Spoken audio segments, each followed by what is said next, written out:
And I tried hard to be proud of my service, but all I could feel was shame. And racism could no longer mask the reality of the occupation. These were people, these were human beings.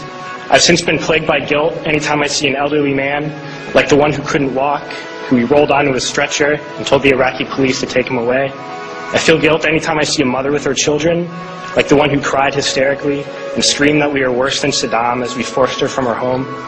I feel guilt anytime I see a young girl, like the one I grabbed by the arm and dragged into the street. We were told we were fighting terrorists. The real terrorist was me, and the real terrorism is this occupation.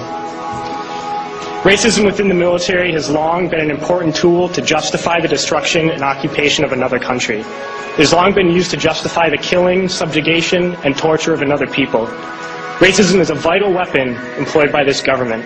It is a more important weapon than a rifle, a tank, a bomber, or a battleship. It is more destructive than an artillery shell, or a bunker buster, or a Tomahawk missile. While all those weapons are created and owned by this government, they are harmless without people willing to use them. Those who send us to war do not have to pull a trigger or lob a mortar round. They do not have to fight the war, they merely have to sell the war. They need a public who is willing to send their soldiers into harm's way. They need soldiers who are willing to kill and be killed without question. They can spend millions on a single bomb, but that bomb only becomes a weapon when the ranks in the military are willing to follow orders to use it. They can send every last soldier anywhere on earth, but there will only be a war if soldiers are willing to fight. And the ruling class, the billionaires who profit from human suffering, care only about expanding their wealth, controlling the world economy. Understand that their power lies only in their ability to convince us that war, oppression, and exploitation is in our interest. They understand that their wealth is dependent on their ability to convince the working class to die to control the market of another country. And convincing us to kill and die is based on their ability to make us think that we are somehow superior. Soldiers, sailors, Marines, airmen have nothing to gain from this occupation. The vast majority of people living in the U.S. have nothing to gain from this occupation. In fact, not only do we have nothing to gain, but we suffer more because of it. We lose limbs, endure trauma, and give our lives. Our families have to watch flag-draped coffins lowered into the earth. Millions in this country without health care, jobs, or access to education must watch this government squander over $450 million a day on this occupation.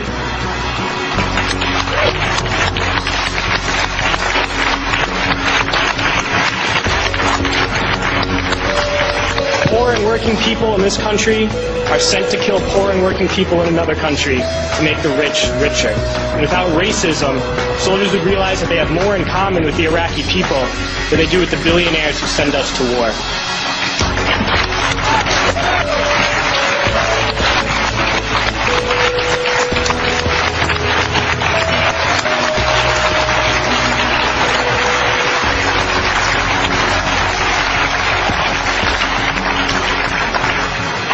I threw families onto the street in Iraq, only to come home and find families thrown onto the street in this country, in this tragic and unnecessary foreclosure crisis.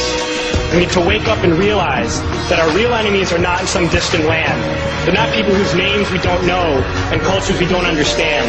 The enemy is people we know very well and people we can identify. The enemy is a system that wages war when it's profitable. The enemy is the CEOs who lay us off from our jobs when it's profitable. It's the insurance companies who deny us health care when it's profitable. It's the banks who take away our homes when it's profitable. Our enemy is not 5,000 miles away. They are right here at home. If we organize and fight with our sisters and brothers, we can stop this war, we can stop this government, and we can create a better world.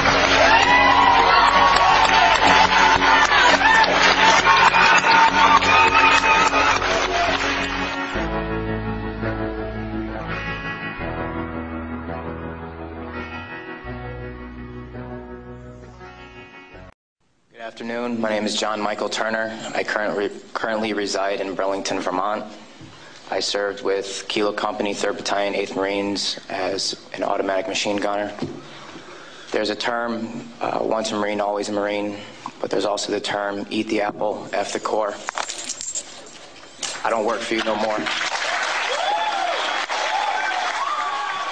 That was John Michael Turner stripping his medals and ribbons from his chest and throwing them into the audience to the applause of attendees at Winter Soldier. Turner then went on to describe some of his time in Iraq.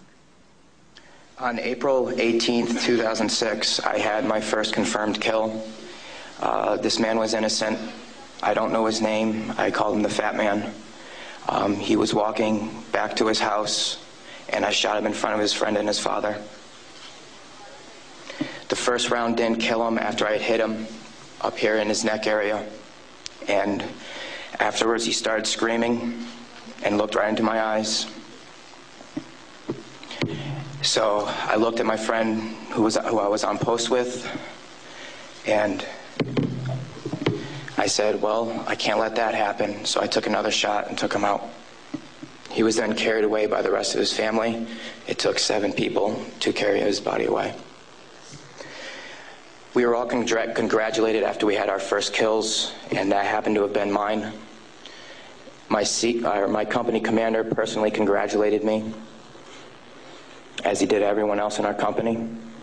This is the same individual who had stated that whoever gets their first kill by stabbing them to death will get a 4-day pass when we return from Iraq.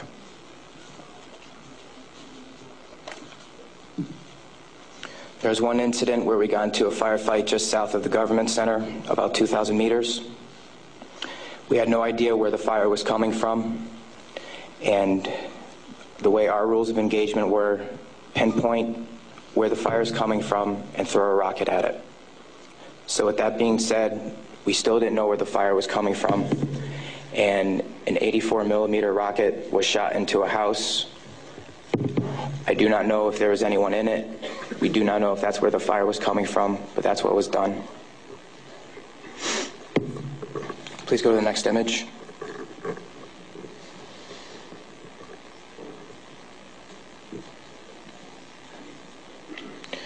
This man right here was my 3rd confirmed kill. As you can see, he was riding his bicycle. Later on in the day, we went ahead and we had CBS Laura Logan with us, but she was with the other squad. And so she wasn't with us. So myself and 2 other people went ahead and took out some individuals because we were excited about the firefight we had just gotten into, and we didn't have a cameraman or woman with us. With that being said, anytime we did have embedded reporters with us, our actions would change drastically. We never acted the same. We were always on key with everything, did everything by the books. The man on the bicycle, he was left in the street for about 10 minutes until we realized that we needed to leave where we were. And his body was dragged about 10 feet to the right of him, where his body was thrown behind a rock wall, and his bicycle was thrown on top of him.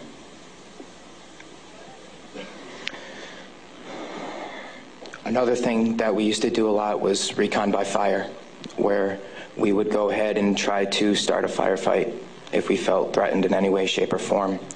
There's one particular incident where we were working with the Iraqi Army and the Iraqi Special Forces in downtown Ramadi, and with our squad and the Iraqi Army, there was also lieutenant colonels, majors, first sergeants, and sergeant majors. Sorry, sergeants major.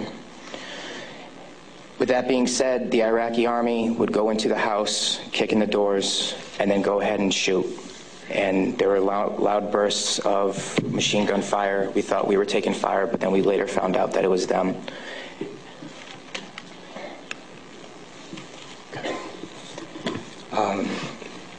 House raids. Because we were a grunt battalion, we were responsible for going on several patrols. A lot of the raids and patrols we did were at the night, around 3 o'clock in the morning, around there. And what we would do is just kick in the doors and terrorize the families. That was an image taken around 3 o'clock in the morning through night vision goggles. And that is the segregation of the women and children and the men. If the men of the household were giving us problems, we'd go ahead and take care of them any way we felt necessary, whether it be choking them or slamming their head against the walls. If you go back to that one picture, that was one man that wasn't taken, that was taken care of in a very bad way. Because of all the wiring that he had, it would be considered an IED making material. On my wrist, there's Arabic for FU. I got that put on my wrist just 2 weeks before we went to Iraq because that was my choking hand. And anytime I felt the need to take out aggression, I would go ahead and use it. Please go to the next picture. Next. There's an instance of detainees and how they were treated in a nice manner. Next. That is the Fatamat Mosque minaret. As you can see, it is ridden with bullet holes and holes in the top of it. Those were from mortars. And the next video that I'm going to show you is a tank round that went into that minaret, where we weren't sure if we were taking fire or not.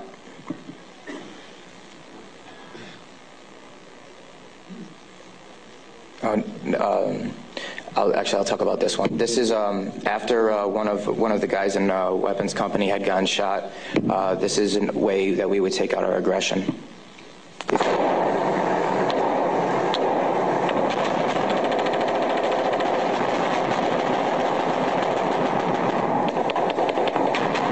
those of you who don't know, it is illegal to shoot into a mosque unless you are taking fire from it. There was no fire that was taken from that mosque. It was shot into because we were angry. Can you please play the next video?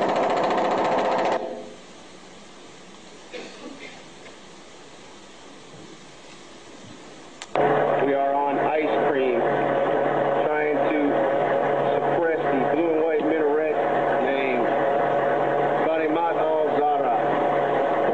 Hellraiser, Hellraiser. Go ahead and take another tape around that building over. That's that mosque door. Another round. Kilo 2. Oh! Yes! Next image. That, okay. With that being said, there's many more stories and incidents for me to talk about, although we don't have the time to. But this just goes to show you that that was the after effect of the tank round. This just goes to show you that everyone sitting up here has these stories. And there's been over 1 million troops that have gone in and out of Iraq. So the possibilities are endless. Next image, please. The reason I am doing this today is not only for myself and for the rest of society to hear, but it's for all those who can't be here to talk about the things that we went through, talk about the things that we did. Next image.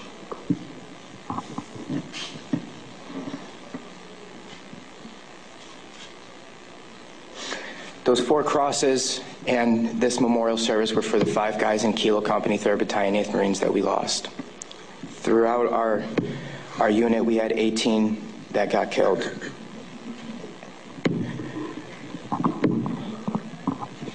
With that being said, that is my testimony.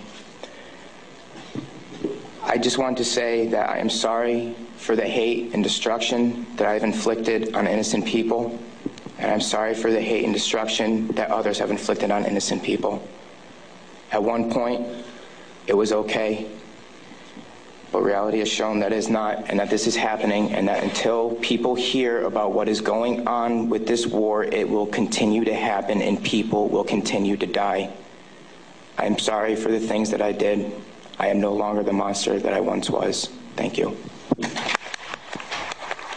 Former Marine John Michael Turner fought with the 3rd Battalion, 8th Marines. The videos and photos the soldiers showed can be seen at our website, democracynow.org. This is